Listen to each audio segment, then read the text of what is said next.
All right, now let's review the Chapter 3 material. So Chapter 3 covers graphing lines, slope, and writing equations. Graphing lines, slope, and writing equations. So problems 24 all the way through 37 deal with Chapter 3 material. Graphing lines is from 24 to 28, slope is from 29 to 33, and writing equations is 34 to 37. Okay, so let's start with graphing. To be able to graph, you got to be able to plot points.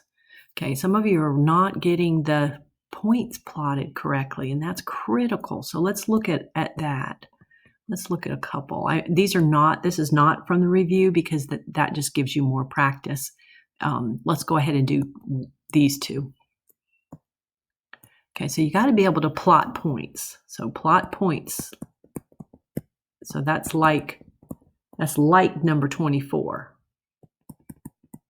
But I'm just doing different ones. But all that is getting you ready to graph lines, even though we're not going to be graphing a line. Let's do one more. Let's do one like -3, -5.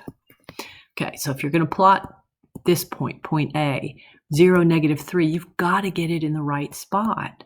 There's only one location for that. It's not 2 points, it's one dot. And what you're going to do is just go down 3 units, and there it sits. Okay, so that's point A, 0, -3. Okay.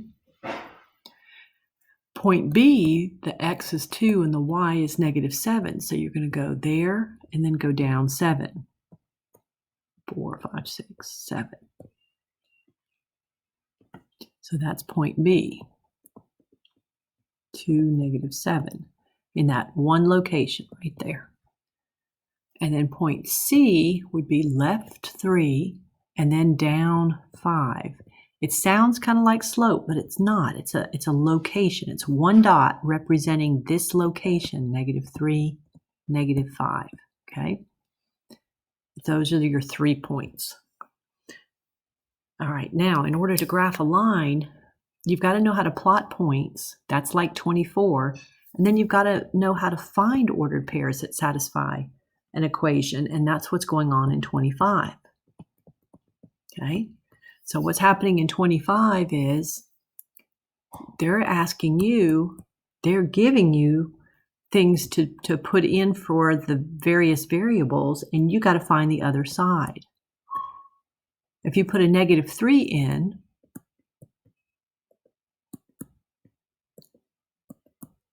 then you can just work that to find out what the y would be. It's a formula. Put the -3 in where x is and work it out. So that's 27 minus 22, and you wind up with 5 right here. Okay? Put in a 0 for the x. So right there where x was, it's saying use 0. Then you just have an expression that you can type in on your calculator, and you see that the y would be just -22. And if you can do that without, some of you might be ready to do that without so much writing, because you can kind of see if you put a 0 in, you'd have just -22 left. And then this one is the hardest one because it's giving you the y.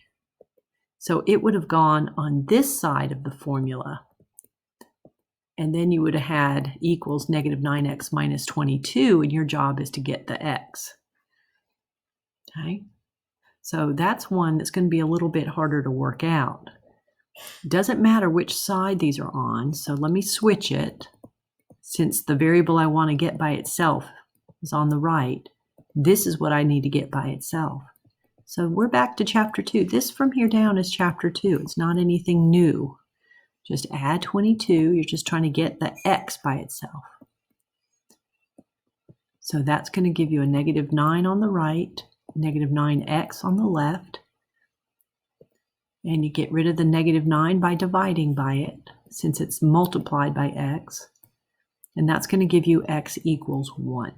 So I know when x is 1, the y is -31. Now on 25, that's all they wanted, but they did that because you ultimately could then go and graph it, okay, if they had asked you to graph it. All right, and then graphing starts on 26 through 27. So let's look at 26. That one gave you an equation in slope-intercept form. 27 gave you an equation in standard form. And then 28 was one of those special types. Okay, that was with the y on a side by itself, or the one variable, in it, okay? And so the intent of this one would be for you to utilize the fact that the slope is 3 and the b value is -6. And slope, remember, is rise over run. So it's really giving you directions for how you should move. So begin with the -6, and that's on the y-axis, 1, 2, 3, 4, 5, 6. So you'd begin here, and then you're supposed to move,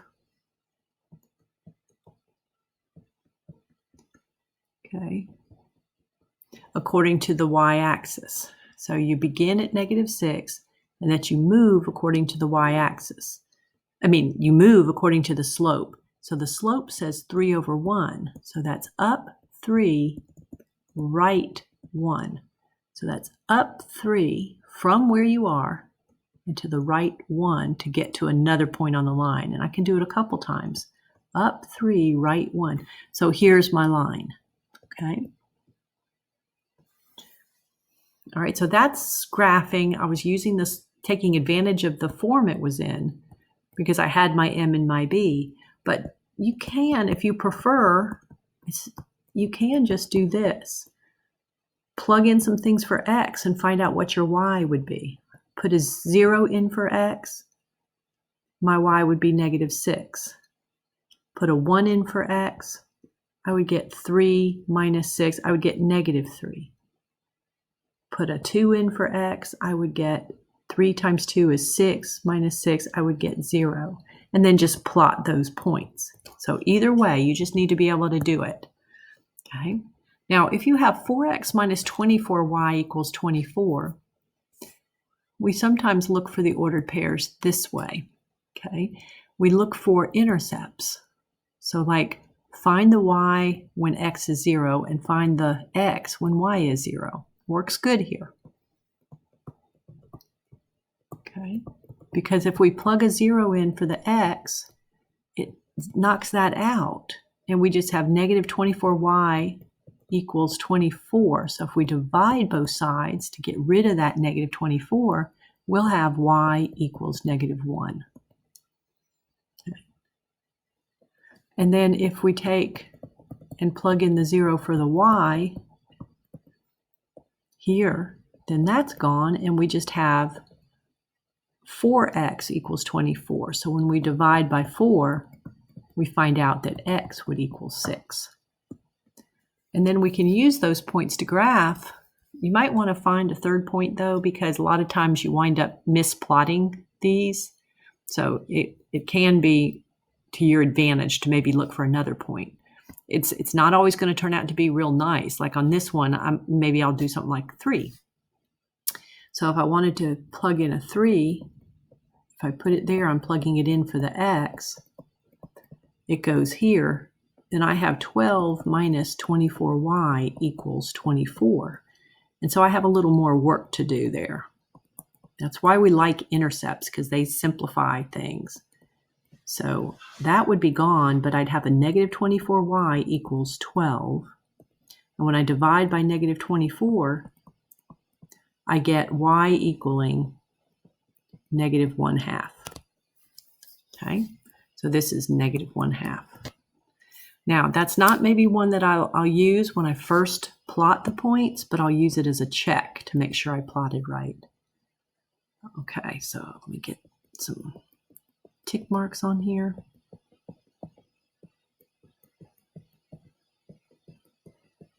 So remember, these equations are just pictures, that you're trying to reveal, and you're doing that by plotting points. All right, so if I go in and I plot, let's say you did this. What if you plotted 0, -1? This is incorrect. You plotted it here. Then you plotted 6, 0, and you plotted it here. Then you plotted 3, negative 1/2, and it was over here. See how that would not line up on one line? That's how you can catch that you did something wrong. This is wrong. It should be here. This is wrong. It should be here. And see how now they line up? So make sure when you're plotting 0, negative 1, you're thinking, don't go left or right, go down 1. 6, 0, go to the right 6, and then don't go up or down. Go to the right 3, and then down 1/2. So here's that line. Okay. All right, and then let's go ahead and look at 28. On 28, they're telling you your y's are always 7, no matter what your x is. Your x could be 0 or 4 or negative 3. Whatever your x is, your y is going to be 7. So that means when you plot these points, you're always going to be up 7, whether you go to the right first before you go up 7, that would be 4, 7, or to the left something, you're going to go up 7. It's a horizontal line. Y equals is always going to be a horizontal line like that. And if you had x equals something, that would be always to the right 5, because you're always going to have an x of 5. So each point here would have to have an x of 5. So x equals, they're always vertical. Okay? All right, so that's all the graphing problems. So you got to be able to graph stuff. That's an important skill.